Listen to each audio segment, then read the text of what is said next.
No, she was never okay there, Brad. Welcome in. It's another edition of the Daily Puck Drop. It is Friday, July 25th. Kiddos, we appreciate you tuning in here. We go live every day at 10 a.m. And then once the show is over, everything is podcast for your enjoyment. But while we're doing the live show, you can find it on Twitter, also on YouTube. Just search Puck Sports. And, of course, you can listen to the show. If you just want to listen to the live show, please download the Puck Sports mobile app. And then once we're done, again, everything goes podcast up on the YouTube page, Puck Sports, and, of course, on your favorite podcast platforms there as well. And you can catch everything there at pucksports.com. When you're at pucksports.com, you can become a Pucks Posse member for as little as $5 a month. We give you, you support all the free content we do, plus you get bonus shows that we do every single week. All right, we're broadcasting from the Limbach Lumber Studios, as we always do. Big thanks to Limbach Lumber. They are your number one trusted lumber store. And you know what? They're going to do it with a handshake, a smile, authenticity.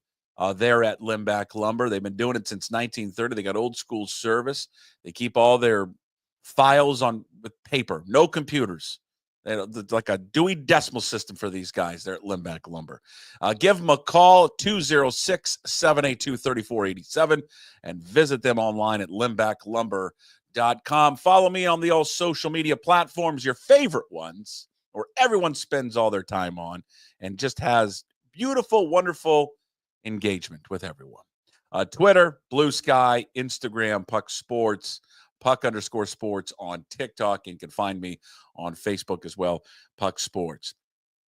He joins us on Monday, Wednesdays, and Fridays, ladies and gentlemen. He is a man that has a gift for the gab, a gift for the written word, and no one would ever accuse him of not working hard. Ladies and gentlemen, he's brought to you by the one and only from Are Bend, you ever Oregon. serious when you give me a compliment? I mean, it's always backhanded. The go-to guy, Jimmy Moore. Brought to you by... Yeah, I caught the sarcasm in there. There's quite a bit of it. I'm brought to you by a Clean Streak, professional window and exterior cleaning service out of Oak Harbor, Washington, proudly serving Island and Skagit counties for more than 10 years. You got to give them a call. Let me give you the number right now, 360-395-5748, or visit cleanstreak.com. If you're sitting there going, well, geez, what will I get if I call that number? You'll get a free estimate for window washing at your house. They'll clean your roof. They'll check out your roof. They'll look at your gutters and say, hey, man, you need to clean your gutters. We'll do it for you. And your driveway, your patio, your deck probably needs pressure washing. They can do that for you, too. Brian Turner is the greatest in the world, okay? Not just in Island and Skagit counties, the entire world. 360-395-5748, or visit cleanstreak.com. That's a professional read, ladies and gentlemen. That wasn't bad. I mean, that by was my really standards. Good. No, that was really good. Yeah, by my standards, it was pretty good. No, it was excellent. Excellent. We got him.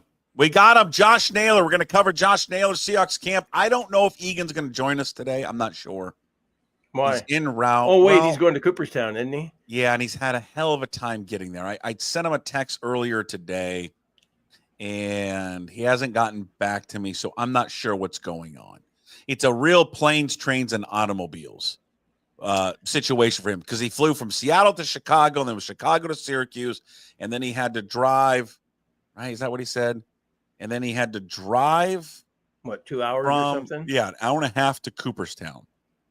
Okay. Yeah, flying to Chicago, then to Syracuse, then an hour and a half drive to the hotel. Okay, and then he's like, well, I don't know if I can do it because we were going to record him last night, just so because all of his travel today, and then all of his flights in Chicago got grounded, and I don't know. I haven't talked to him since then. I'm not sure what's going on. Well, flying right now is miserable. God, it's awful. It's just awful. It's weird to me. I dropped my brother-in-law off at SeaTac Tuesday morning. Mm-hmm. And it's always backed up. You'd think a Tuesday wouldn't be that bad, but it is summertime. How can Seattle, as big as we are, like in Phoenix, there's 4 different terminals, And Seattle still has that one where you have to drop everybody off. It's like you're in Spokane or something. I don't know, man. It's terrible. I don't know what to tell you. It's awful. So hopefully we'll hear from him. We're going to hear from the scout. Recorded the scout this morning. He's got great stuff on the Naylor trade, on the two guys that they gave up, one of them that we saw here recently, and also about two other guys that have been thrown out there for Suarez, that being Ryan Sloan and Michael Arroyo. But we got Josh Naylor. The Mariners strike first. This is the guy we've been talking about all along. Yeah, he's the one that you wanted. You wanted him more than Gino, didn't you? I did. Yeah, I did. But I still want Suarez too, and that's the beauty of this Naylor trade, is that you can also get Suarez because he didn't give up anything. Well, yeah, what's the biggest surprise? That they actually got the guy you wanted, that everybody wanted, Josh Naylor, because of the obvious need at first base, or what they gave up to get him? I think a little bit probably of what they gave up to get him. I mean, I just think we've been so hyper focused on Suarez, and that Suarez is going to be more than what they got Naylor for. He's just having a better season. So, but to get Naylor for but Ashton Izzi, a fourth round pick from 3 years ago, who's hasn't really done much in Everett. Okay. And then Brandyn Garcia, who was 11th round pick a couple of years ago. We saw him here, and these guys may turn out to be something. I mean, is he going to be a reliever, fifth starter? But yeah, for a guy with a track record as Josh Naylor, what he can do here, what he can provide, he's not the greatest first baseman in the world. People are going to have to understand that. He's not great. But offensively, it's just such a massive upgrade to what they've had. A massive upgrade. No, I just looked at it. I was reading a story in the Arizona Republic, because if you're a Diamondbacks fan, you're going, man, we lost Josh Naylor. What did we get in return? And Brandyn Garcia, okay, the 19th rated guy, prospects list. And then Ashton Izzi, I read where his high-end ceiling is mid-level rotation, according to, the experts that follow this stuff. So, yeah, I suppose it was because Naylor's going to be a free agent at the end of the season, clearly a rental player. But maybe you get him in here and he sees the whole Seattle clubhouse vibe, especially if Gino comes here and they do well in the playoffs, that he'll lean toward wanting to re-sign with the Mariners instead of going somewhere else in free agency. And defensively, okay, if he was replacing Evan White, you'd be going, okay, well, yeah, clearly there's a difference there. But he's not replacing Evan White. He's replacing Donovan Solano and Luke Raley. So I don't think there's going to be a noticeable downtick in the defense that we're going to see from Josh Naylor compared to those other two guys, especially Raley. Yeah, I'll agree on Raley. He's going to make Solano look like a real Gold Glover. You think? Yeah. You think he's that bad? He's not that great. Okay, you know what I like, and it has no one else has this. No one. I mean, Luke Arkins, I read what he wrote, and it was fantastic. I've got some stuff that I'll give you from Luke Arkins. Never coming on here, I'll tell you that. If you want it, I'll give it to you. No, but this is from my brother-in-law, Bill Ewing. I saw him on Monday. Okay, you don't know where I'm going with this. Bill is a Diamondbacks fan because he lives down there. You texted me this, so I know where you're going with it. Yeah, he's a Diamondbacks fan. You know what that means? He watches them every single night. And you know what he said about Josh Naylor? He's the most clutch hitter on the team. Okay. So we like clutch, don't we? And we saw clutch from Josh Naylor when he hit that grand slam against the Mariners. Yeah, we love clutch. This guy is a lunatic. I was watching a couple of videos already this morning from him. And look at this guy. This guy's a nutball. Look at this guy.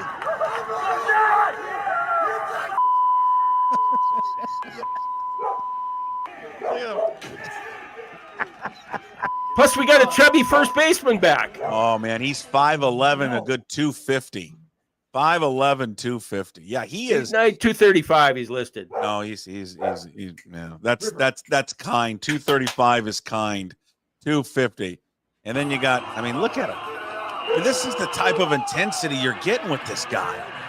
This headbutting people, losing his mind. I like that he's Canadian too. I didn't know that about him. There may not be a more emotional player in the game of baseball today. It's gonna be a good fit because they don't have a guy like this, like legit crazy. And one of the dogs agrees. Which dog is that one that's agreeing with the judge? I'm sorry. It's fine. I'm hoping Kathy will hear them and know what her husband's doing and take care of that. Probably not. Yeah. Usually does not. Yeah. I'll figure that out. No, I'm fired. Isn't everybody fired up about this? I would think if you're a Mariners fan, you're just like elated today about this trade. Of course. I don't know why you wouldn't be. Yeah. Yeah. There is. Where do you put him in the lineup? Fifth? I'd say fifth, right after a Rosarena. You can't really take a Rosarena out of cleanup, can you? Yeah, fifth is fine. Yeah. Sure. Or hit him. I don't know. Hit him after Raleigh. Yeah, fifth. Yeah, fourth or fifth. See where it goes. Okay. You'll love it because he doesn't. You'll love this because he does not strike out. I do like that. Yeah, and I think most people do appreciate that, especially in today's game. Yeah. And he doesn't strike out and he hits for average and he has some power. Yeah. So 292, 360, 447, 807 OPS. And a 12.4% strikeout rate, which is the 13th best in baseball. Yeah, there's nothing not to like with this guy. Mm-hmm. I think I'm even going to like his defense. He's going to be fine. Well, we'll see. I mean, hopefully I was texting with Jim Duquette this morning about him, and he's just like, yeah, he said the problem with him is he's not good defensively at first base. But the other problem is for his career, he generally hits better when he plays at first base. So there's the kind of the rub with it. Now this year, it's a small sample size between the splits between first base and DH, and he's actually performed quite well at DH. But I think it's only 19 games this year at DH, 414, 456, 614 over 1,000 OPS. Well, he's going to have to work on being able to field grounders from Ben Williamson. No. You see some of those throws that he made in the game last night. I mean, I'm poking fun at him. I've never seen like a two or three hopper thrown to the first baseman. He was in foul territory. I know he was in foul territory, but I don't care. I've never seen a three hopper go to first base. Okay. I don't know. You get weird stuff from me. What do you want? I mean, he got the out, for God's sake. I know. But have you ever seen like a two or three hopper going to the first baseman? No, before? I rarely see a third baseman able to make that play that he made to actually get the ball. I'm not going to stand for the Ben Williamson slander on here. I watch it nightly. It's not slander. I'm just making an observation that I've never seen a two or three hopper go to first baseman. I watch it nightly on social media. Hell, the slander of this guy. Hey, what's Dylan Moore? Speaking of slander, what is he now? 2 for 54? Yeah, I don't know what they're going to do. Well, they got to have to make some. He could be a part of this roster, maneuvering that they got to do, because obviously with him coming, aboard, what are they going to? To me, the most likely scenario is Solano, because they're not going to platoon anymore. So what's the use of Solano unless you want a right-handed bat on the bench? Then I guess it comes down to Raley and Canzone. You can't get rid of Canzone. He's been great. No, maybe Raley will go in a trade.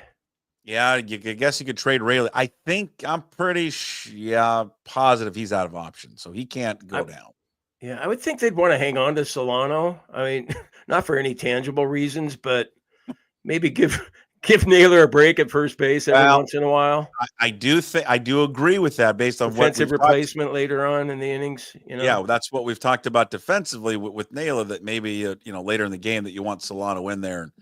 Yeah, so it's gonna be interesting to see what they do, and I don't know what the trickle down effect is with Dylan Moore and something with Miles Mastroboni. We'll see.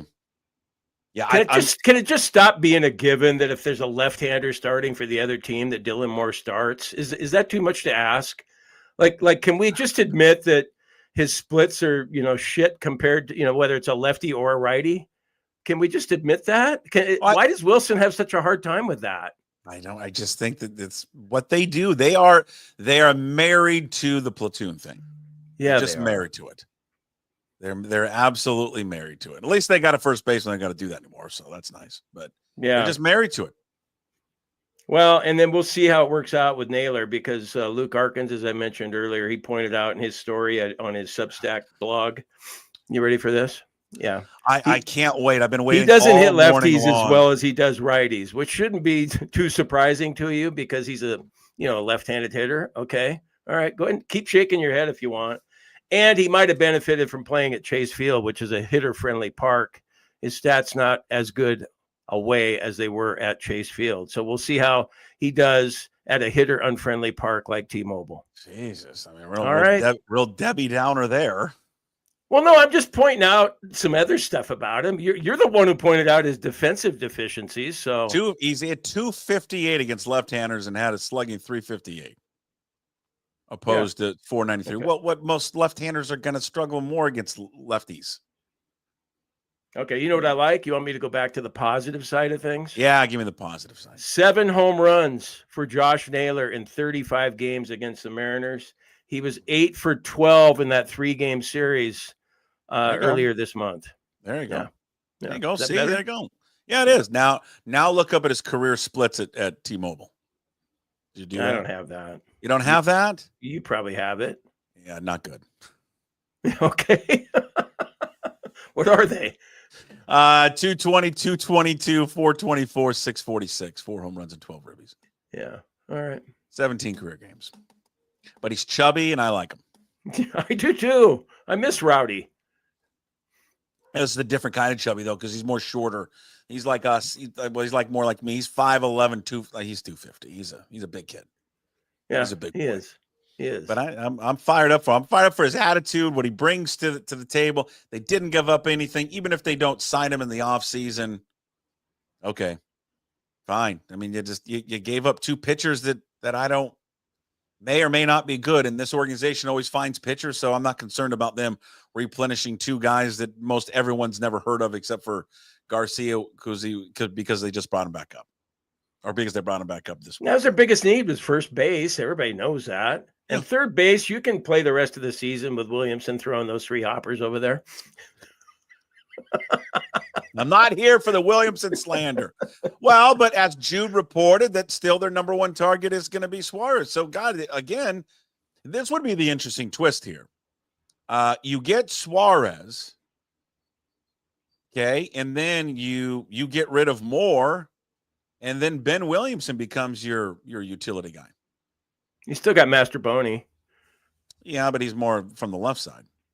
Yeah, okay. Okay, but how about a trade package that's Luke Raley, Emerson Hancock, and Harry Ford? Would that be enough for Suarez? Yeah. They don't really need catcher, do they? They want starting pitching. I guess Hancock would. I mean, I think Evans would probably be a better fit than Hancock. Well, okay, Evans or Hancock. Sure. Give them both. And look at Logan Evans, the job he did last night. Yeah, pretty good.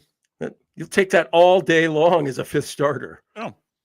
Yeah, so I'm excited. I mean, again, what they did yesterday, no way should prevent them from being able to go out and get a Suarez. They can still offer a package that would trump anything that anybody else could offer. Anything. The question is, how far do they want to go? Well, doesn't that lead you to believe, though, it's not going to be all that devastating if you can get a guy like Josh Naylor for Brandyn, Garcia, and Ashton Izzi? Yeah, but I think Suarez is much more coveted. He had much more of a more he's, teams are he's after. Better. Well, he's better, but he's more. Let me help you. He's more sought after. No, I know. But I'm with you, man. I think Naylor should have been just as sought after, too, as Suarez in some respects, especially with the position need the Mariners had. So, you're right. I mean, I don't think, anyway, my point is, I guess, that I don't think we're going to be blown away by, geez, can you believe what the Mariners or the Yankees gave up to get Eugenio Suarez? I don't think we're going to be blown away by that. I disagree with you on that one, but I think it's going to. Because he's a rental. He's a rental, too. Yeah, but I think it's going to be, but it's a rental that has a lot of competition. I think it's going to be more. I agree with what Jude told me this week. I think it's going to be more uncomfortable than people are going to be uncomfortable with it, probably to a degree. Okay, that's fair enough. But I'm surprised that Naylor wasn't more coveted. I mean, he certainly was by you. It's the position. I mean, it's not as coveted as third base. First base is not as coveted as that position. All right. And he just hasn't as good of a year. I mean, look at what Suarez not doing this year, but go back to last June. No, I understand. I mean, I know that Suarez is like an A+ guy out there on the market, but I mean, Naylor's not a C guy. He's like a B+, Yeah. Yeah. or even an A-. And they can still pay him. That's the thing. That there should be, everyone's going to get concerned about you rent these players. Sure, you can rent them, but you can also pay them. Nothing preventing What's he them make? from 10.9 this year. What do you think if you're his agent, what do you want? You want 20? Well, yeah. I mean, you want everything in the world. You probably as much as you could. But you're probably, if you're Josh Naylor, you want 20. And would the Mariners be willing to do that? I don't know. Have they shown that ability to want to do that? Not really. No, they kind of let Teoscar go. Yeah. So I mean, you can still get Suarez. You can still go get another bullpen arm or two, what have you. And they've put themselves in a great position to be. I like what they did is that they struck first. They struck before everybody else. So that's always good. No, the whole thing was encouraging. I mean, they won the game against the Angels last night. They came back with those 3 home runs with Julio, Randy, and Polanco, and they got the news about Naylor, and the Astros lost to the A's, so you gained a game in the standing. Perfect. All right. You want my breakdown of Seahawks training camp? I went out to Seahawks training camp yesterday. Yeah, I want yours over mine because I just have been reading, what Condotta's writing. Yeah, okay. Well, Condota here. I'm just going to go rapid fire through my Seahawks training camp observations. Okay, you ready for them? Okay, 405. Well, wait a minute. First off, before we get to your analysis, why'd you go out there? Just because nothing. I was bored. Nothing else to do. Nothing else to do.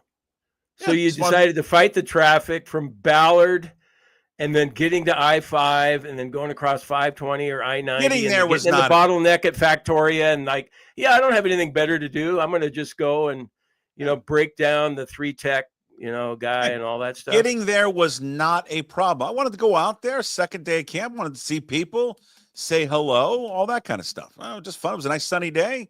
Well, who'd you see? Kill a couple of hours. I'm going to get into my see. If you shut up, I'll get into my observation. I don't care about the players. I want to know about the media guys. Hey, here's my Seahawks training camp breakdown. Are you ready for it? Okay, 405 heading there is a mess. Avoid it at all costs. Don't go over there. Jalen Milroe and your boy Drew Lock look a lot better than Sam Darnold.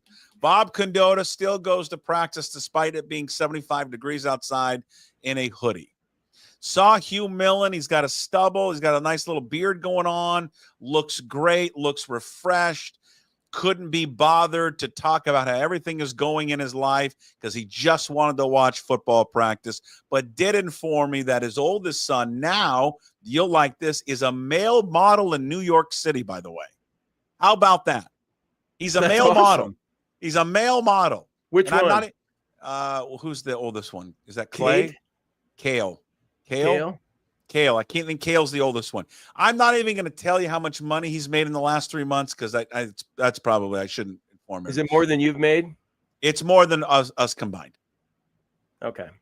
He's a male model.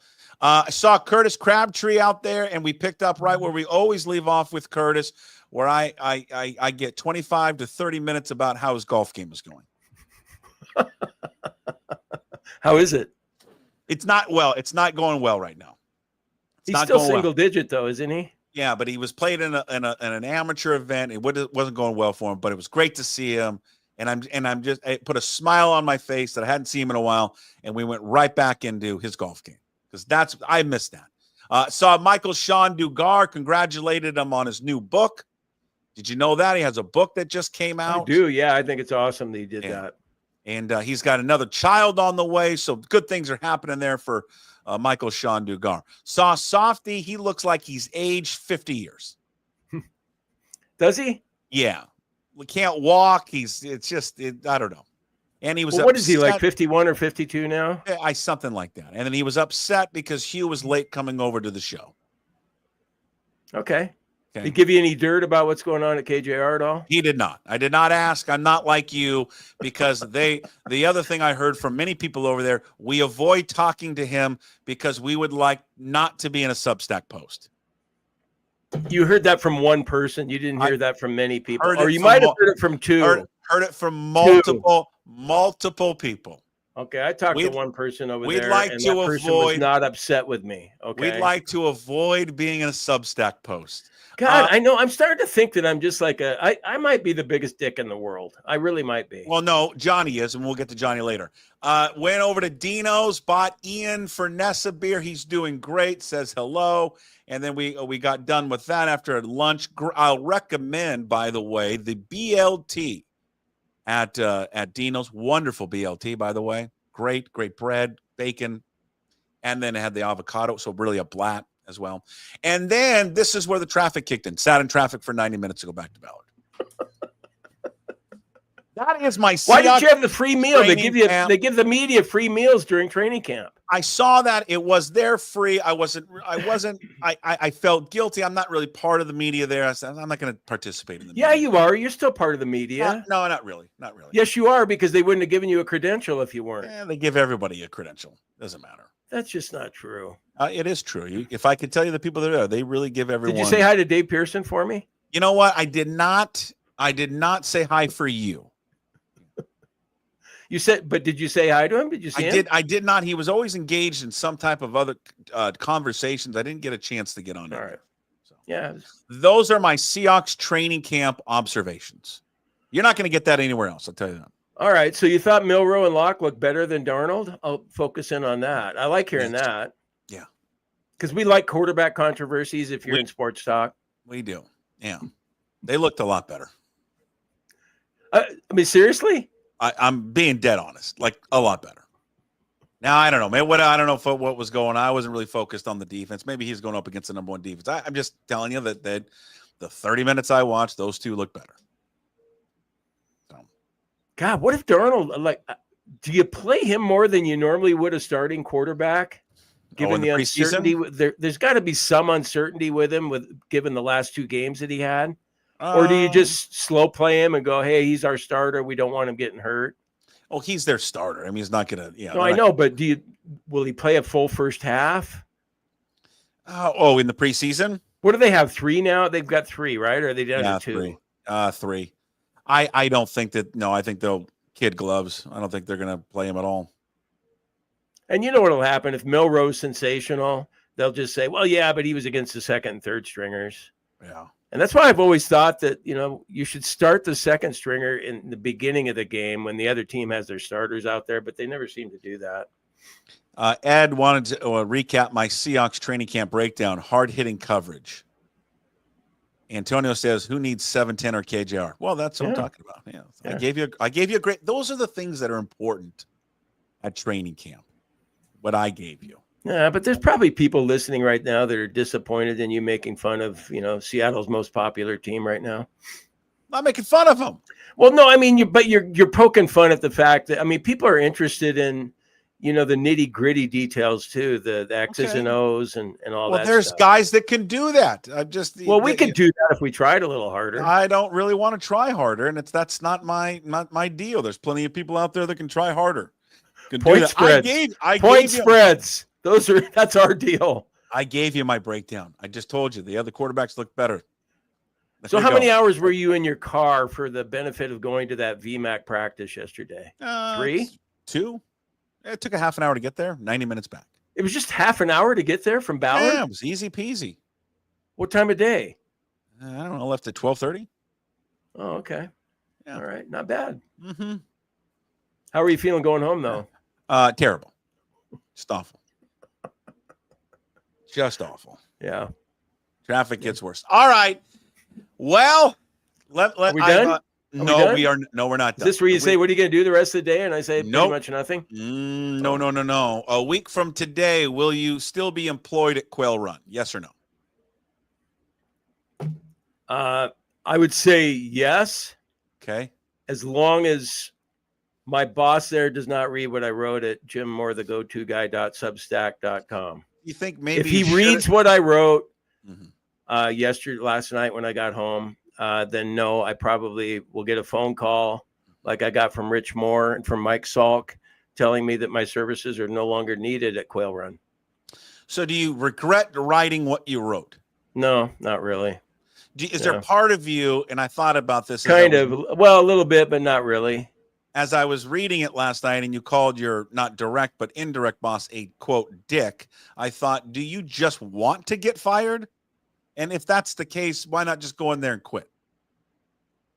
Well, I don't really want to get fired. Okay. Because I like being at the golf course. I like watching people every 8 or 9 minutes, greeting them when they come up to the first tee as the starter there. I really like my immediate boss, Dale, the course marshal, the old rodeo guy. Yeah. And I like free golf. But right. But I don't like guys like the head boss there. I just really I knew the first time I met him, I thought, man, I think we might have problems down the road here, Johnny. Okay. And we're calling him Johnny to protect his identity. Yeah. Okay. I guess. So do you want to tell people what happened? You want to detail the day? Well, it just depends on. It's just like you said yesterday, you were bored. I don't know. Maybe if people are bored, or maybe they'll be interested in this. But I think I think everyone's. I dropped the ball in several areas as a starter at a golf course yesterday, okay. And it started with the first group teed off, and one of the guys hit it into the weeds, just 50 yards off the tee. And after they left, I thought, well, I'm going to go look for that ball, and if I see him coming up 9, I'm going to give him his ball once I find it. But I forgot to take my radio out there. And it's important to have that radio because the pro shop's trying to get a hold of you when they have changes and that type of thing on the tee sheet. And so that was my first mistake. And the head pro came running out, and he was real upset with me. And then Johnny, the assistant, he was unhappy too. And so that started things going in the wrong direction.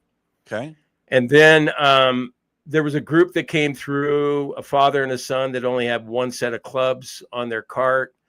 And then Johnny noticed that from the pro shop and radioed me and told me they needed another set of clubs, that everybody has to have one set of clubs to play their quail run. Is that, okay, let me stop you. Can I just jump in here, please? I have lots of questions as you're going through this. Is that sounds like, so is that a quail run policy? Yes. That everyone. Yeah. And I understand that because why?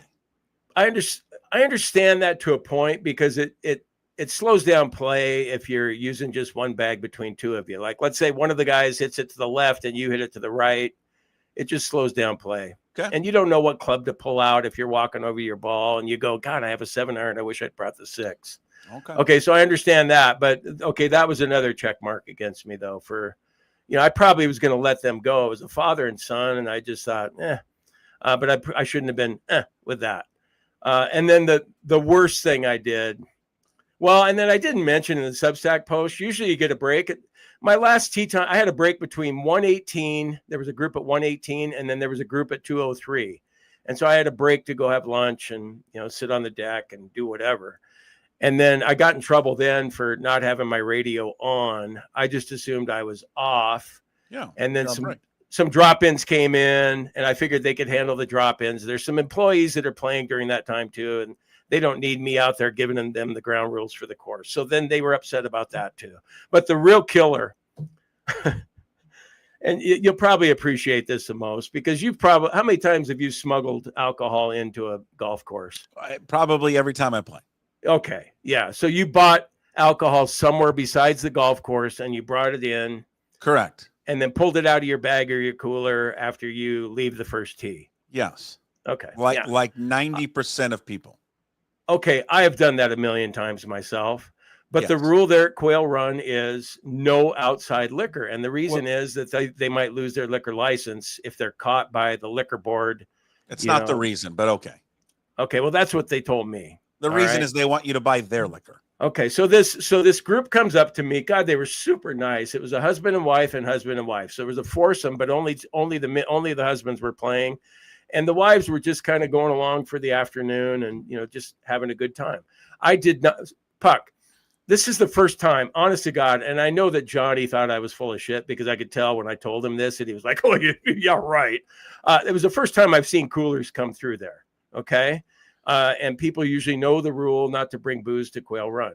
Well, I didn't see their coolers. One of them I should have seen because it was in the back of their cooler. The other one was under their legs, so I couldn't have seen that. But Johnny came racing out and, made a big scene and got in their cooler. And then, the woman had to take it into the clubhouse. And then he decided The other cart was already out in the first fairway, the other husband and wife, and he assumed that he rightly assumed, well, they probably have a cooler too. I'm going to race out there and see. And as soon as he went by me, I thought, Jim, this is not going to end well for you. And sure enough, he gets out there in the first fairway, and I see 2 carts coming back toward me, one with Johnny in it, and one with the wife she got caught with illegal booze too. And so then Johnny pulls up to me and he gets out of his cart and he just reads me the riot act, like just detailing everything that I'd done wrong all day. Yeah, like screaming? No, he wasn't. If you can read the riot act to somebody without screaming, that's the way he was. Because he's fair. Yeah, he's not a real vocal guy. He's kind of a quiet guy, but he made it known that he just thought that I might be the worst starter that they've ever hired there at Quail Run and that things would have to improve or else. And I just didn't appreciate the way he handled it. I thought there was a better way he could have handled it. Like I don't appreciate condescension. And especially when I'm a retired guy that, isn't in the corporate working world anymore. I'm just kind of hanging out here trying to do a good job. And so I just told him, I go, hey, man, you want to fire me? Go ahead. Just go ahead and fire me. And then it just deteriorated from there. And he shook my hand, though. We shook hands. God, we looked at each other. You know how when you look at someone else and you can just see that he knows that you hate him and he knows that you hate him and he knows that I hate him, or I don't know. We hate each other. Okay. You can tell.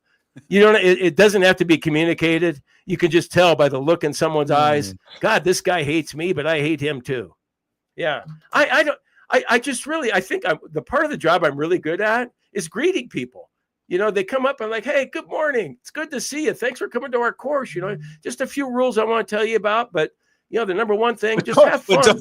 Have a great time. Here's a few rules I want to tell you about, but hey, disregard all those rules that I just told you about and do whatever you want. And then when I get yelled at for not enforcing the rules from Johnny, I'm going to tell Johnny to piss off.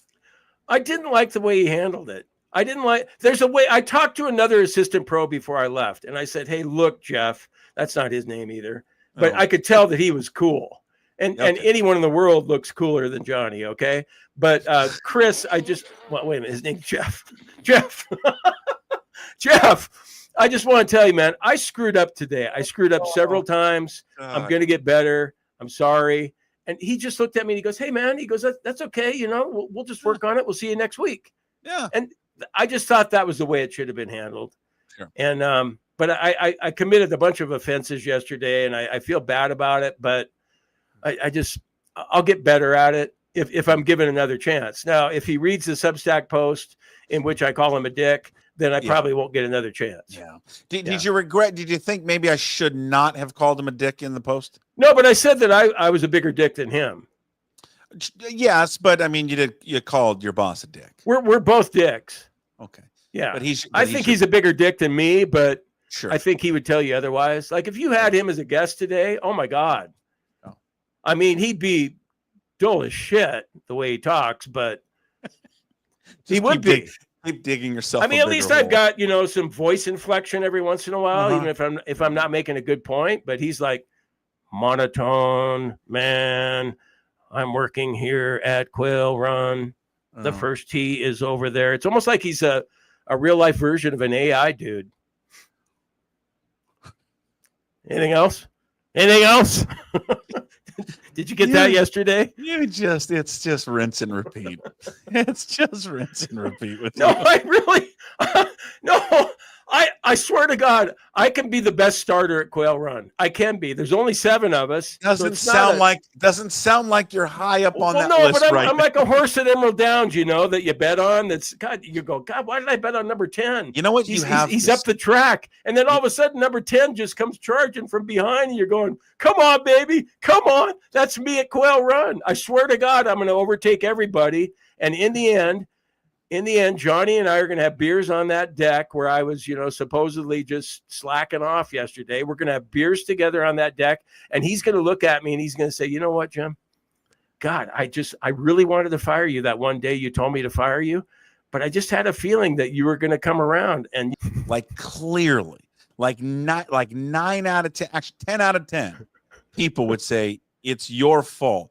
You have this amazing ability, and you've been able to do this your whole life, to turn that around and make it the other person's fault. It really is a gift. Thank you. It's an amazing gift. Go Cougs. I don't think there's many people that can pull it off. Like you have clearly have erred at this job. You clearly erred with the neighbor, but you do this great way where you're able to flip it around and play the victim. Like you should really teach a class on this. Okay. It's really good. I'm going to take that as a compliment. Again, it's backhanded as it usually is from you. No, it's what it is though, Puck, is that I fully admit that I screwed up yesterday. I did. I screwed up several times. It wasn't intentional, and I need to get better, or then there certainly are grounds for divorce and dismissal and all that. But we've all had bosses, and we've had good bosses and bad bosses, and there's a good way of handling people, your employees, and there's a bad way of doing it. And I thought yesterday was a bad way that he did it. And I don't like uptight people either. I don't know who does, but it's just like, hey man, loosen up. Jesus Christ, we're working at the golf course here. Loosen up. And I know that he's thinking, tighten up. Yeah. No, there was a part too. There was a part in there where there was a foursome sitting there with me, and Johnny radioed me, and of course you can hear what's being said on the radio.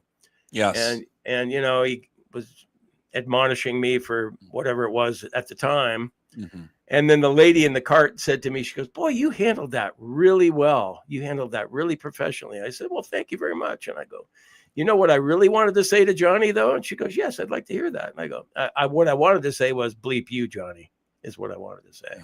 And which is all detailed in his latest Substack post, "On the verge of losing my golf course job."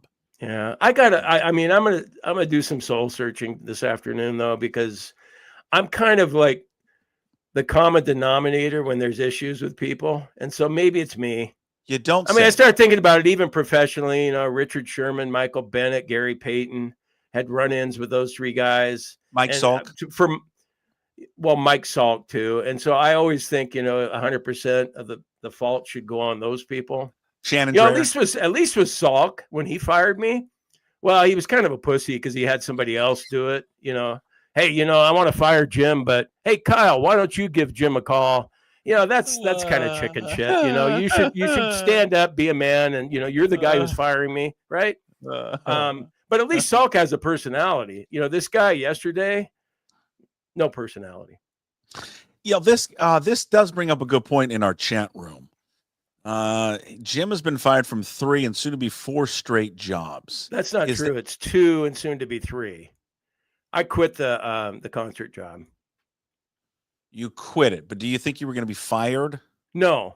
Okay. No, I wouldn't have been fired from that job. I just did it to show support for Kathy. So 2 straight.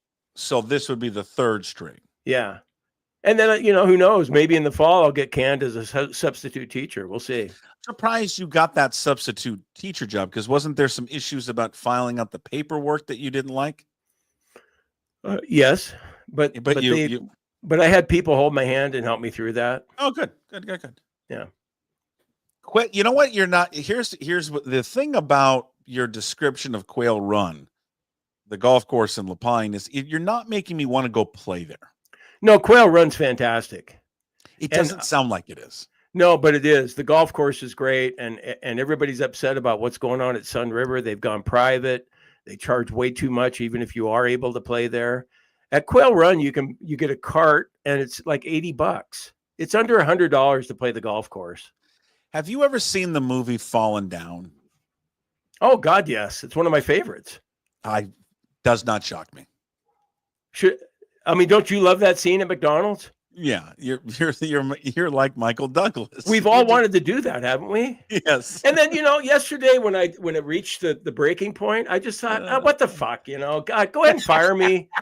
I've been fired twice. What did he say? Let's make it 3 times. What did Johnny say when you said just fire me? He just looked at me like, I can't believe you just said that. Yeah. And then when he said, "I'm your boss," and I go, "I know you're my boss, and you have the right to fire me if you want." So and then that was just left there. he just shook his head and kind of walked away for a second. Is the assistant pro? Is he being kind of paid the same thing you are, lunch and rounds, or he's actually getting money? He's actually getting money. Yeah. Hey, maybe this ends up Johnny losing his job, and then you slide into assistant pro. That would be. Oh, yeah. And then I'll start giving lessons. Actually, I agree with Ed here, and I'm curious. Do you consider yourself and Kathy a package deal? What do you mean? Are you you guys are together, a package deal? Well, I don't most married couples feel that way, or no? So I think it is 3 straight jobs because she got fired. That means you got fired. Well, I didn't technically get fired. And when I quit, my supervisor said, "Keep in touch because we'd like to have you back." You should go back. How would that go over? But I don't think that was before I wrote yet another Substack post, trashing on that boss. Do you think you're right? It's kind of cool. I mean, when you're retired, though, it's like things there aren't repercussions like there used to be in the real world, Not. Of course not. Do you think are you going to pull this article down, or are you going to keep it up? You like that, don't you? You like bringing that up. I like when you pull it back down. The only reason I did that is because there was somebody working at the concert company that we're close to that recommended us for the job, and I felt bad that her feelings were hurt. So you're good. You're not going to pull this one down. Not planning on it. Okay. What do you think the odds are? What do you think the odds are that Johnny reads it? I'd say. I think it's going to get 1%. Huh? Yeah, I think there's do they know what you do? Do they know what your background is? I mean, they must talk. They must. Doesn't Dale know what you do or did? No, there was God, it was really nice the other day. I was getting a lesson down there on the range at Quail Run. And somebody came up to me at the range that listens to your podcast. Oh. And that's the reason they were there. Andrew, he's a golf pro down in Arizona. Well, then I bet you Johnny knows. They talk about you because they're probably sitting around having beers. Can I just tell you today what that dipshit Moore did? He let people in with booze. Guys are playing rounds of golf that they don't have a bag. Did you hear he was a sports writer up in Seattle? He used to do a show. No chance. Mm-mm. Okay. No chance? No, and I never bring that up. I never say to anybody, God, it used to be a big deal in Seattle. Well, no, I was never a big deal. But I think there's a 5% chance. No chance. Well, maybe from Andrew, if Johnny was working that day, because Andrew said, "Hey, the reason I'm here is because I hear Jim on this podcast in Seattle or whatever." So maybe. We have some breaking news on the breaking news show of record. Okay. The New York Yankees have acquired third baseman Ryan McCann from the Colorado Rockies. That's good news. The Yankees have acquired Ryan McMahon. So that means, obviously, your guy Suarez still available out there in the market now, shrinking for Suarez. You still got the Cubs, Brewers. Someone was saying there's an article out there that the Reds could want him back. And, of course, the Mariners. So the Mariners, who, again, Adam Jude has reported all along this week that their number one target continues to be Mr. Eugenio Suarez. Well, don't you think the Mariners would be the front runners? Like if Vegas listed the favorites for where Suarez is going to end up, don't you think the Mariners would be the odds-on favorites? They feel like to be. Yeah. They feel like that they would be the leaders in the clubhouse. Yeah. For sure. Yeah, for sure. Absolutely. And then, that quote that Jude or somebody got from the All-Star game, I left part of my heart in Seattle. Oh, yeah. Can you imagine? And just think about the clubhouse right now, how excited they are. I remember when Jeff Nelson that one time made that comment about being upset that they didn't do anything at the trade deadline. But now with the Mariners actually doing something at the trade deadline, the club, you not only get the tangible effect of Naylor being in that lineup, but you get what you get in the clubhouse. Like, hey, man, I'll be damned. They're behind us. Yeah. They're really behind us. They just, and that's, we've talked about this before with them.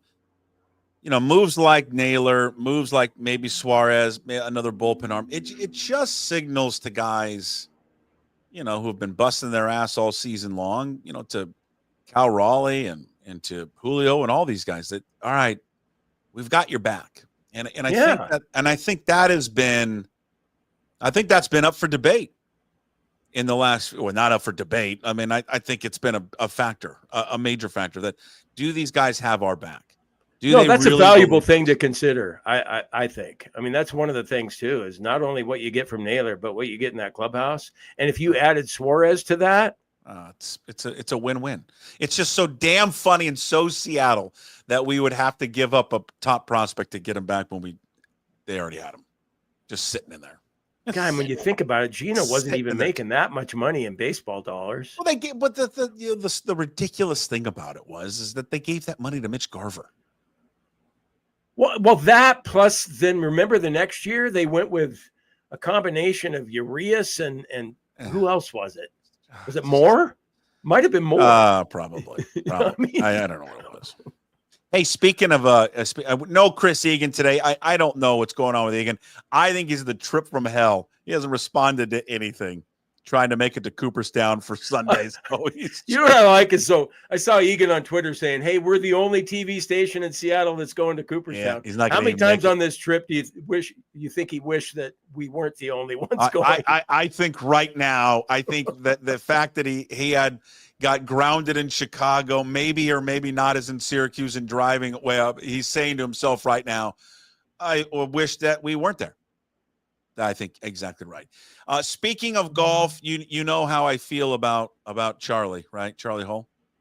I do know how you feel about her. Do you follow the golf guys on Barstool? Do you guys follow those guys at all? Do you know who they are? Yeah. Look at what they got to do. Frankie Borelli is one of the guys on Foreplay, their pod.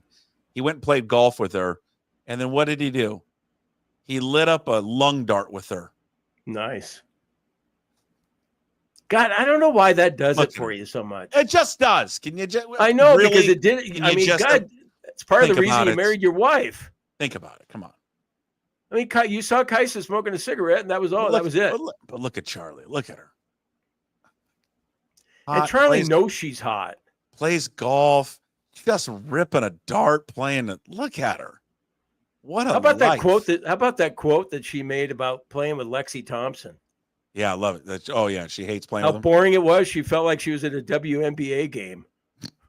I mean, if you or I said that, can you imagine? I'd be like, oh, God, I can't believe you're ripping the women's game like that. Charlie Hull said it.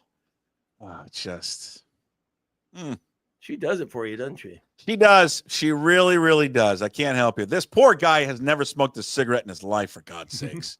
Jesus. Look at he's like lighting it like a cigar. And then she tells him in the video, inhale. Look at him. Has he ever smoked a cigarette? What a putz. I'd be just like that guy, though. I bet I've smoked 10 cigarettes in my life, and it all happened when I was like 15 or 16 years old. I just got dizzy. I couldn't understand what people saw in it. Well, but you've had your heater days, haven't you? Oh, I had a summer of fun working at SeaTac. Was in the baggage claim, ripping bags off planes, losing people's luggage. Then we'd have like hours between flights, and we'd play spades and smoke as many Winstons that we could. Yeah, possibly smoke. Actually, I feel bad for smokers, not because of the health reasons. Oh, no rights anymore, huh? Well, I still feel like smoking should be allowed in a bar. Oh. And, I didn't really like the secondhand smoke that I was getting. And then, in your clothes, like we used to go to the Mustard Seed in Bellevue after we played basketball. So if you're sweaty, you go home with that smoke and sweat on your sweatshirt. But I think smokers should still be allowed to smoke in bars. I don't get that. Okay. All right. Yeah. There it is. Yeah. Jim Moore. Golf Marshal of the Year. Your next time to be a Golf Marshal is Thursday, right? You do it every Thursday? Yeah, next Thursday. Are you nervous? You nervous about showing up there, seeing Johnny? No. Okay. No. I think, it's for me, even though I drive around on the low road quite a bit, if I still have my job when I show up Thursday, I'll tell them that I'm going to try, as you always say at the end of the show, try to be better. You're going to do and Yeah. So we'll see though. But yeah, like we were saying, if he reads that Substack post, I'm a goner. Well, you know what? You're greeting everybody there with a smile and positivity. It's a fun job. I think you'd like it. You like people, talking to people. Oh, I would love it. I would love being a golf. That would be a terrific job. That and the Costco checkout person at the door with the receipt. So, all right. What do you got planned for the rest of the day? Huh? You gonna hit some golf balls? Go to take the dogs for a walk? Yeah, I already took the dogs out. Let's see. I'm going to stretch. Oh, you write this down. I'm going to do push-ups. Okay. Yeah, go to the range. Okay. And then plan dinner for Kathy's got a friend coming over. So. Okay, so you have to write this down. You write down your notes, push-ups. Yeah. Go to the golf range. Yeah. Okay. I like that. Good notes person. See, I still do daily. That's how I don't do the digital calendar. Yes. Yeah. Well. You know why? Because I'm old and I like old school ways of doing things. And there's nothing wrong with that. Hey, but look, you see that on the outer side there on the edges? It says Puck. Oh. Monday, Wednesday, Friday. Oh, well, there we go. Well, it's, sometimes. You should say sometimes on those days. Sometimes. What about you? You're taking Wednesday off next week and Thursday. Yeah, you're going to be jealous. What are you doing? I don't even want to tell you what I'm doing. Why? What are you doing? You're going to be mad. No, I'm not. I just don't want you to give me shit when I take time off. I don't ever yes, give you do. Yeah, Jim Moore coming up, Mondays, Wednesdays, sometimes, Fridays, possibly, but probably not. Here he is, brought to you by. Okay, what are you doing? The difference is that usually it's the day before. Oh, I forgot to tell you. I'm driving up to Seattle for a dental appointment. I am going over to Gamble Sands. Playing in their brand new course that is opening up. Oh, really? Okay, I'm thinking two things right now. So you're putting golf ahead of the daily puck drop. Yes. For 2 days. Yeah. And then why wasn't I invited? I don't know. Well, you could have put in a good word for me. It was he reached out. The Dave McClay people reached out and said, "You want to come on over?" I had David McClay kid on with Sean Crew when I was doing the golf show over at 710. Has he forgotten that? I think he has. Yeah. All right. You want me to reach out? No, you better get rid of me here before I rip Gamble Sands because they've. Oh no! Okay, we gotta go. The go. only reason I'm going to criticize Gamble Sands is that they aren't as affordable as they used to be over there at Gamble Sands, and you're going to be playing for free. Please stop! Please stop! Please stop! Please stop! Please stop! Please stop! It's like $250 to play that place now, isn't it? Well, it's a wonderful course, and I want to thank Gamble Sands for their season-long sponsorship and the grand prize of the Puck the Picker pool. Because without their support of the first place prize for Puck the Picker, we would not have had that fabulous prize package that Brandyn Limpsis won for Puck the Picker pool. All thanks to Gamble Sands. Okay, now talk about your backyard. Well, I just enjoyed another weekend, Jim, of not having to waste my Sunday mowing my lawn. Why? Well, because I don't have real grass back there. I've got a synthetic turf lawn and a putting green. So I enjoyed my Sunday watching the Open Championship and working on my putting and don't have to worry about mowing my lawn anymore, nor do I have to worry about the high and rising cost of water in Seattle. Synthetic Turf Northwest, syntheticturfnorthwest.com. Very good. Yeah, that was impressive. I'll be thinking about you next week. All right. I'm going to let you know how the course is. So you're going to be there 2 days? Wednesday, play the new course and the old course and maybe Quicksilver. Quicksand. Is it Quicksand? I think it's Quicksilver. It's a 13-hole course they have there. I don't know. You'll be sitting out in those rocking chairs at Danny Boy. I'm gonna have a blast. Can't wait. Right. Can't wait. Yeah. If you want me to pinch hit, I'll do the daily puck drop for you. Sure. I was always so good as a lead host. I would love for you to. God, Rich Moore used to compliment me all the time. God, way to stutter your way through that with puck gone. Way to go, Jim. I'll set you up. I'll type out all the instructions how to do it, and you can do it and fire it up yourself. Sound good? Yeah. I'll work on my game a little bit. over the weekend.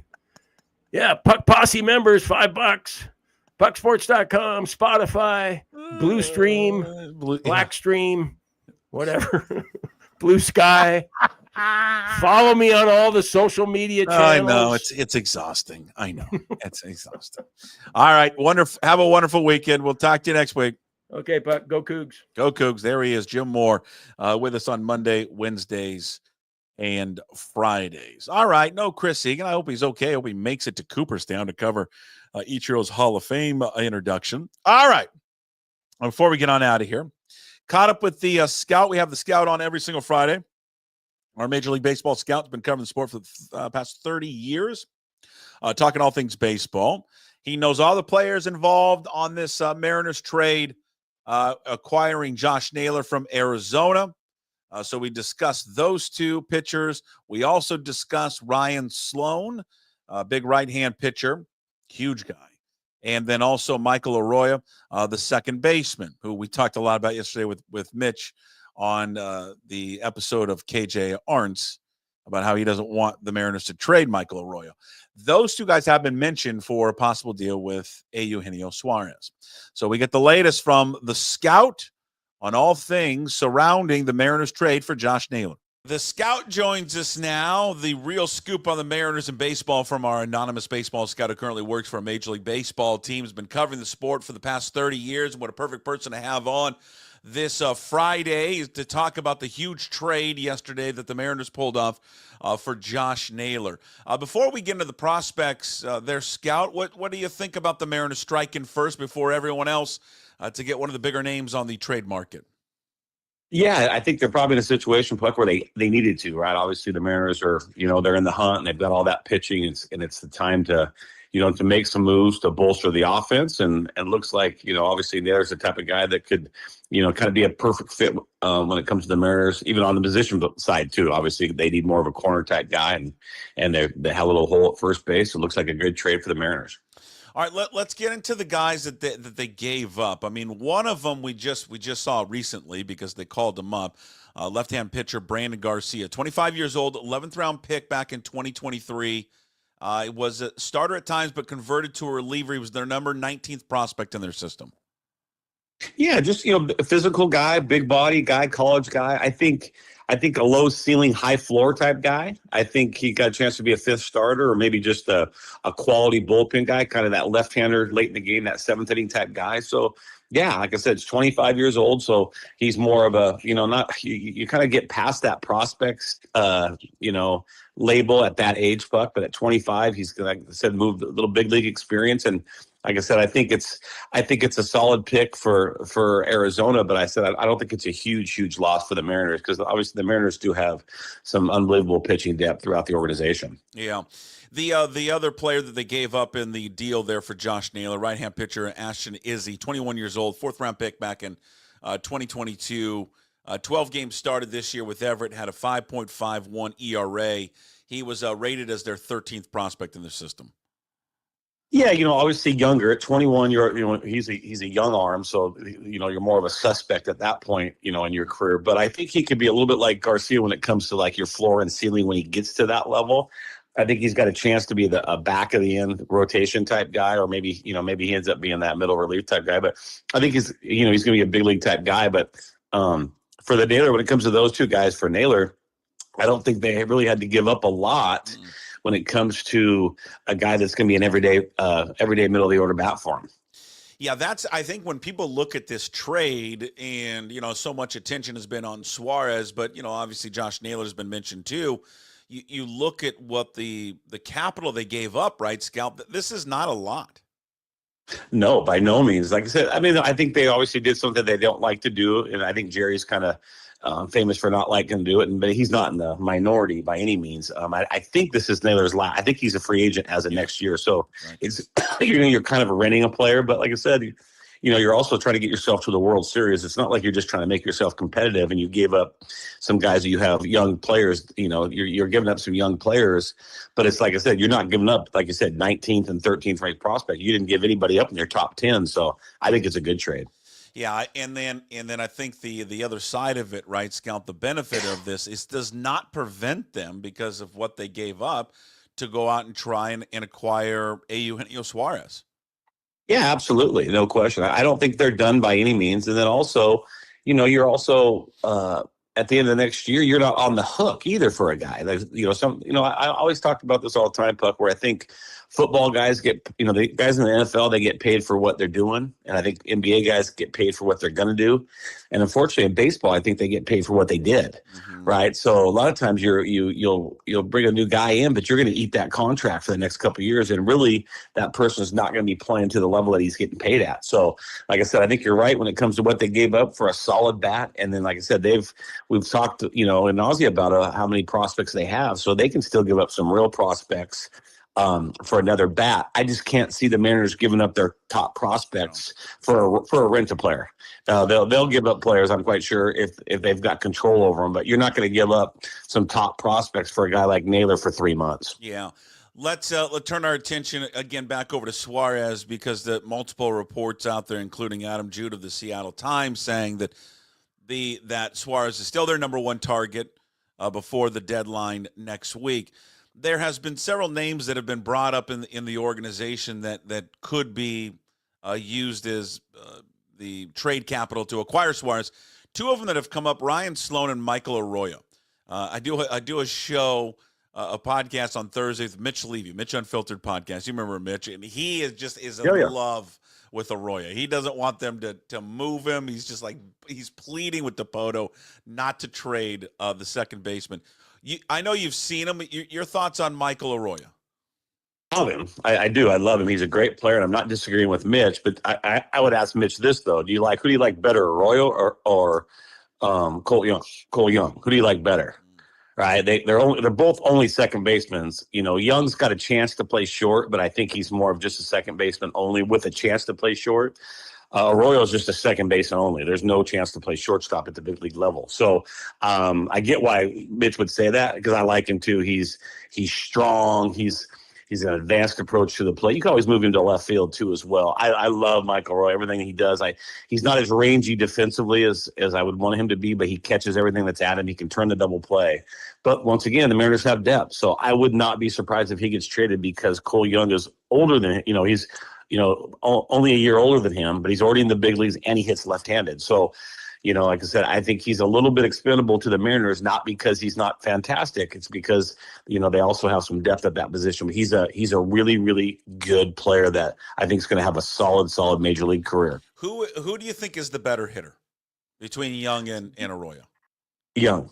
I think Young's a star. I think Cole Young's the type of guy that's going to hit 300, and he just hits left-handed. He's a little bit better of a runner. I think he's going to have the same type of power. Arroyo's a good player. He's showing power, but the power number, he's been, especially this year, those are hitters' ballparks, right? So the numbers are a little bit offensively, home run wise, I think they're a little bit inflated. But I just think Young's, like I said, he's a little quicker. He's a little bigger.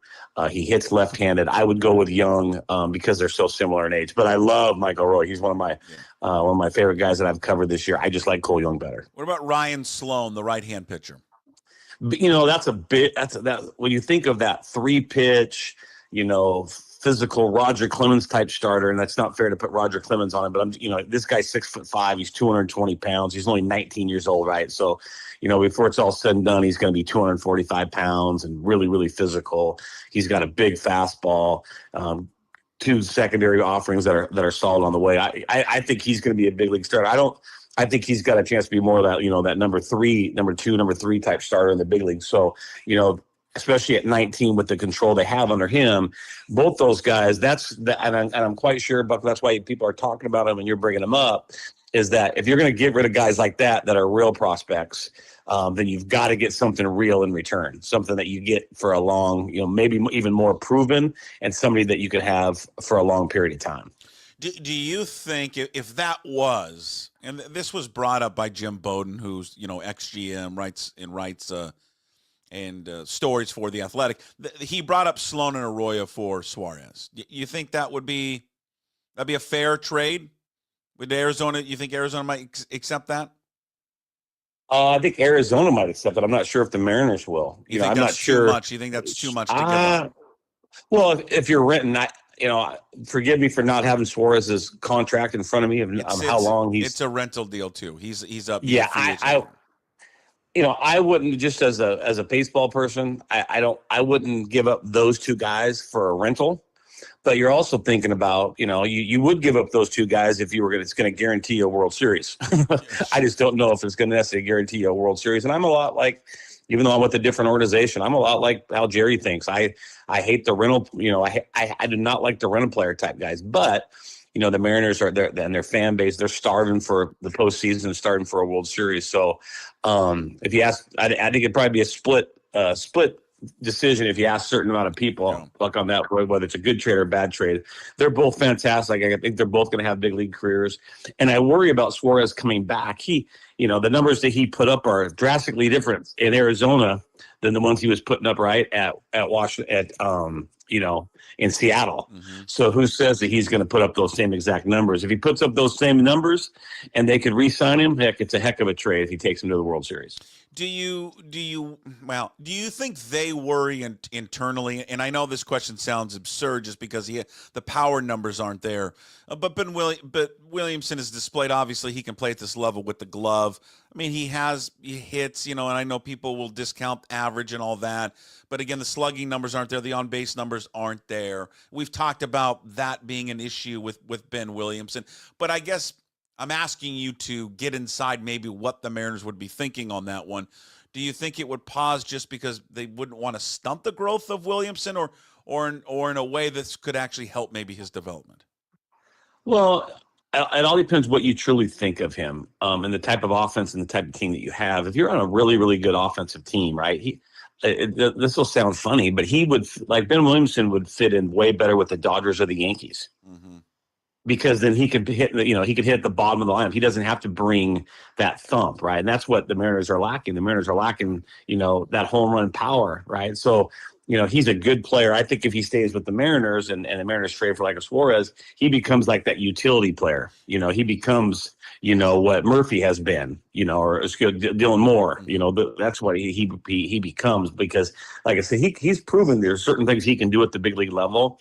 He just kind of lacks that power what the Mariners are lacking, right? So sometimes it's about fit with the organization. Like I said, if you're with a team that has a bunch of thumpers in the middle lineup and you can really pitch, well, gosh, you want to have a guy that can really, really defend at the corner. Well, he's bringing that to the Mariners. He just doesn't have kind of that offensive profile that you're looking for from third basemen. But with that said, I think Williamson will develop a little bit more of that. I don't see him ever being, that guy that's going to hit 35 home runs, but I see that guy. He could be the guy that hits 15 to 25 home runs and plays really good defense. And do you think he could become a utility player? Do you think that may ultimately be where he would be best at? Probably. He's athletic, right? He's highest in college. He played shortstop. He's played third. He can probably go and play second and play left, whether or not he runs well enough to play center. But, yeah, I could see him being that utility type player for the Mariners, especially, like I said, if they can sign somebody that, is a long-term a long-term person at that position. And then once again, now it gives you the flexibility. There might be somebody else in the big leagues that, there's might be another organization that thinks, hey, Ben Williamson could be our third baseman. Maybe he can't be their third baseman, but he could be our third baseman. And what you can never discount is big league experience, right? Just like, Garcia has a little bit of big league experience.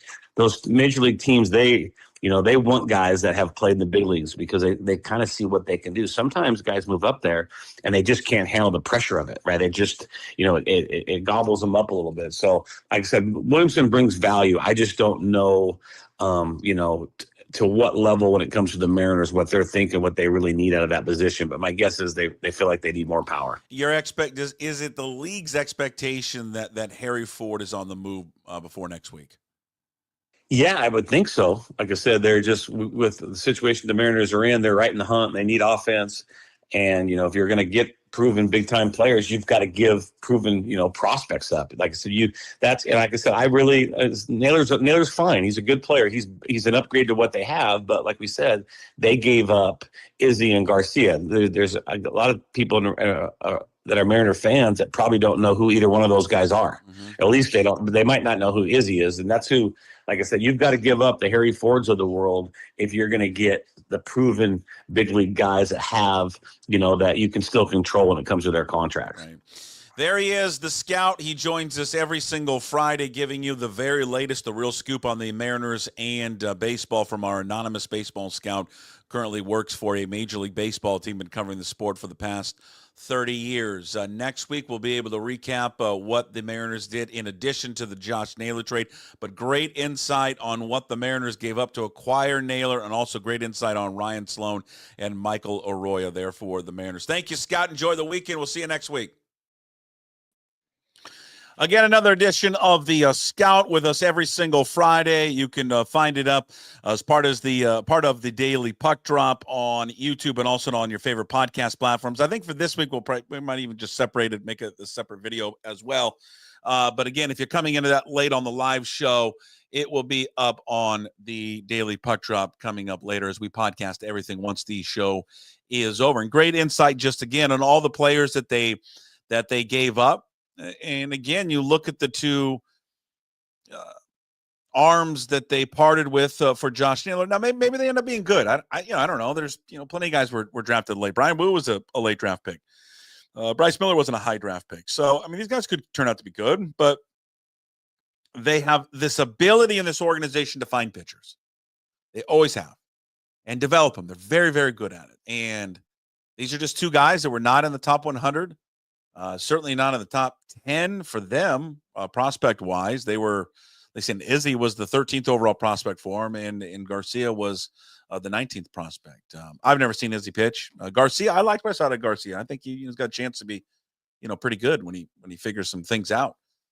But to trade those guys to get a proven first baseman who can hit and has power, gets on base, does not strike out, puts the ball into play, sounds like he's a great teammate, brings an energy and a vibe that is very different than anything else that they have on that roster. It's a great fit, great trade, good job there by the organization. And now we look ahead what they can do possibly. And there's more stuff on the horizon, especially with the latest with the Yankees acquiring Ryan McMahon there from the Colorado Rockies. All right. As we wrap up, I did hear from Egan. He's making his way, I think, to Cooperstown through Syracuse, so he was apologetic that he couldn't join us, but it's been a long travel day there for Chris Egan. We'll have him on next week for sure.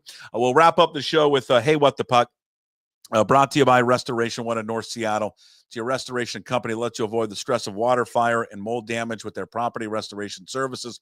Locally owned and operated. Make them your first call when these damages affect your residential or commercial property. 206-817-8917 or visit them online at restoration1.com, the North Seattle franchise. It's a step for the Mariners, what they did yesterday with Josh Naylor. Hopefully they're not done. They still have enough capital, certainly, to do more and should do more. A week ago, we sat here on Hey, What the Puck and said, listen, 66 games to go. You can do it. You can put a package together to go out and be aggressive, chase down the Astros. You have plenty left in the tank to do it. You have so much prospect capital in order to make some deals happen. And a lot of that focus was on Suarez. They can do a lot of damage right now and have the potential, especially now with McMahon going to the Yankees. So it shrinks it. You look at the Cubs and Brewers, two people that you're going to compete with the most. Brewers don't seem to have the prospect capital. Well, no teams do. The Cubs have the prospect capital to compete with you, but your capital is much higher. What are they willing to give up to go out and acquire someone? They are prospects. And I know we fall in love with them. And I know that they look tantalizing and they're great and they're fabulous and all that. But you are trading them for which they are the great unknown for something that is a known commodity that you had. Now, it's just laughable that you had this commodity. This guy was in your organization a few years ago and you just parted ways with him. But it's over now. You have a chance to go out and acquire him again. A reunion seems like it's likely, and it would be a hell of a deadline to get both Naylor and Suarez, and then most likely a bullpen arm. And it would immediately thrust this organization as one of the favorites to beat in the American League. Certainly right up there with the Yankees And I think people would position them ahead of the Tigers with their starting rotation, what they have, what they've added offensively, what they've added in terms of the personality now that is coming inside that clubhouse. This was the moment, this was the time this year to go chase these Astros down based on their injuries and what they lost to win this division and to really make some headway once they got into the postseason. They've taken the first step. They need to complete the process and just don't say to themselves, this was enough. Because it's a good move, a very good move. But it could be a great trade deadline if they do more.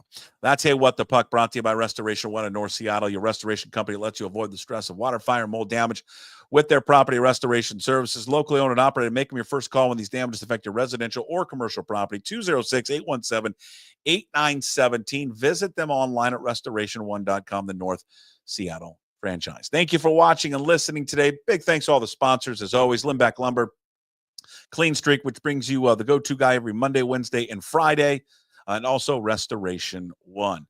Find today's Daily Puck Drop, the video up on YouTube. When you're there, please subscribe to the channel. Like it, leave a comment. Also find the Daily Puck Drop on all your favorite podcast platforms and up there at pucksports.com. When you're at pucksports.com, please sign up, become a member of the Pucks Posse. $5 a month.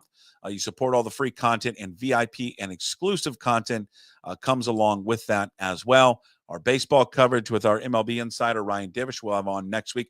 We'll do an early visit with Ryan because I'm off again next Wednesday and Thursday. The Sports Pit, latest Sports Pit is out right now. Those episodes now dropping on Tuesday. We changed it to Tuesday now with myself and Steve Sandmeyer and Matt Stretch Johnson and Mitchie the Kid. That came out yesterday. Check that out every single Thursday with Mitchie the Kid. And now we produce the Graz with Gas Take 5 podcast, which you can find new episodes every single Monday. And you can find it up at pucksports.com. All right. Appreciate the support, everyone. Have a wonderful weekend. We'll see what the Mariners may or may not do here over the weekend. As always, promise to be better. No shoes, no ties. Would anybody like to smoke some pot? Yeah. I was born to love you. I was born to lick your face. I was born to rub you. But you were born to rub me first. What do you need my address for? We'd like to send out a mailer. Mother of mercy, I don't speak Japanese!